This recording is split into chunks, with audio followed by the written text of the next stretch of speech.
So today is the 4th of July, which is a very important holiday for Americans. It is a holiday also called Independence Day, where we celebrate America's independence from Great Britain. So in this video, we're going to look at some of the history behind this holiday, and then we're going to look a little bit at how people celebrate it now. I'm going to have to check my computer occasionally because there's a lot of information and I might forget some, but let's go. Okay, so originally, America was not a country. There were 13 colonies that were controlled by Great Britain. And basically, in 1765, something called the American Revolution began. And the people who lived in the American colonies, many of them were not happy with the British controlling them because they felt it was unfair. A major reason that they felt it was unfair was because they were paying taxes, but they were not being represented by the British government. They were not being represented in Parliament. So the revolution began in 1765, and people were unhappy. And as they continued to protest against the British control of the colonies, a few things happened that made the situation escalate a little bit. Escalate means like go up, become more serious, become more violent. So one of the things that happened was on March 5th, 1770, there was something called the Boston Massacre. And basically in Boston, British soldiers killed a few of the American colonists. I think it was 5 or 6 people were killed by the soldiers. And many of the colonists who were not very upset became more upset after this incident. Another thing that happened was in 1773. There was something called the Boston Tea Party. So there was a group called the Sons of Liberty, and they were a revolutionary group, and to protest the taxes and unfair tax laws, they boarded a ship that was owned by the East India Trade Company, and they dumped all of the expensive tea into the Boston harbor.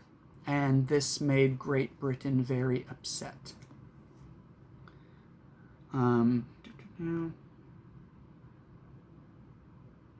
then in 1774, a group of American leaders realized that they need to set up a government for themselves.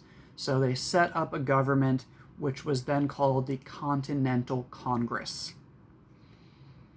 In 1775, the American Revolutionary War actually began. So the revolution began in 1765, I said? Yeah, 1765. But the Revolutionary War didn't begin until 10 years later. And the first violent conflict that occurred during the war was at Lexington and Concord, which were 2 towns. Basically, the British government, the British soldiers went to take the military supplies, like guns and things, from the colonists. And when this happened, a battle began and both sides shot at each other.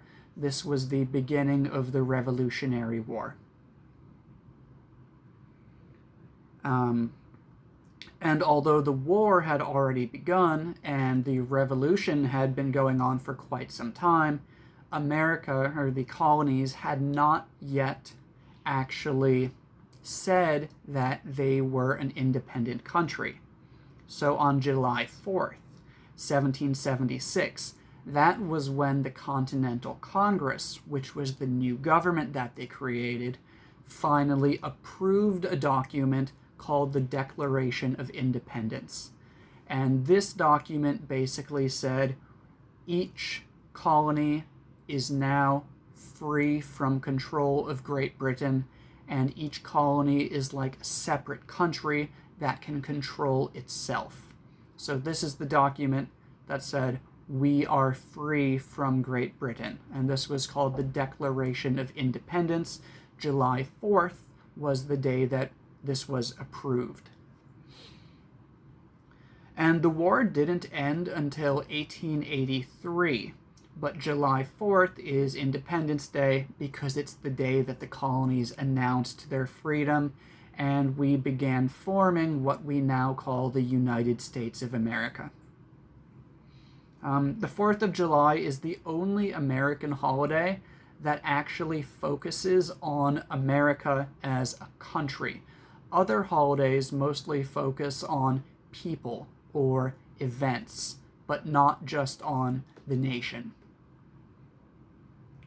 So on the 4th of July, people do a lot of the things that they do on other holidays. They picnic, they barbecue, they drink beer, they celebrate and relax outdoors, and just spend time with friends and family. During the day, a lot of towns and cities will also hold parades.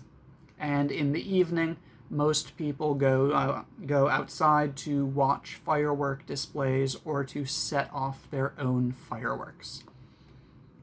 So yeah, that is my little short history of the 4th of July for you. I hope you learned something. Thank you for watching.